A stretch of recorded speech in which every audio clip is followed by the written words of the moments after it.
Unité, dignité, courage. La pression continue. La pression continue aujourd'hui, toujours dans le même acheminement de la pression que nous menons contre tous ceux qui ont conçu la cabale. Non seulement de nous atteindre, mais aussi de vendre notre chère et mère patrie l'Afrique. Nous avons surpris l'un des fils même bien aimés et appréciés de la France-Afrique.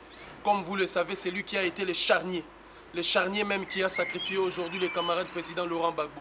Le type nous dit qu'il a fait pour défendre sa famille. Vous imaginez qu'un général chef d'état-major vende sa famille, vende son pays, vende sa nation, toute la jeunesse aujourd'hui, sous prétexte qu'il veut défendre sa famille. Mais il ne comprend pas qu'il a même sacrifié sa famille. Qu'il a sacrifié sa famille, qu'il a sacrifié son nom, qu'il a sacrifié ses descendants. Parce qu'aujourd'hui, la jeunesse patriotique africaine, la jeunesse nationaliste africaine a compris que tout cet ensemble de larbins qui sont aujourd'hui devant notre chère et mère patrie l'Afrique, devant répondre devant notre jeunesse, devant répandre devant l'avenir. Donc nous avions surpris le général Mangou, Philippe Mangou, qui nous a certifié, nous a confirmé, et bien évidemment il était à La Haye. Il était allé à La Haye pour sacrifier et encore trahir une fois de plus le président Laurent. Donc il est allé...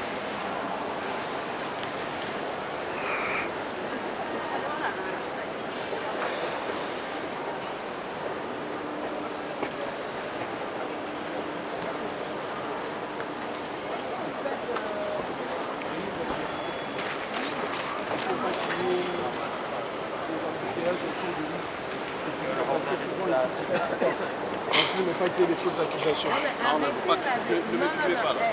Arrêtez. Attendez, ça, oui, non. Ça ne sera pas difficile, ne prenez pas. Il a besoin de votre... Ah, parce qu'il faut que je vois... Est-ce que c'est tout évolué pour le camarade président de Mais il s'est fait qu'aujourd'hui vous êtes venu devant la jeunesse africaine. Vous imaginez que je ne suis pas italien, vous êtes venu devant la jeunesse africaine pour reconnaître des responsabilités, sacrifier la vie de notre mère patrie en permettant à la France aujourd'hui de renverser un régime de guerre patriotique du président Laurent Gbagbo. Est-ce que... Vous arrêtez, s'il vous plaît. Vous arrêtez.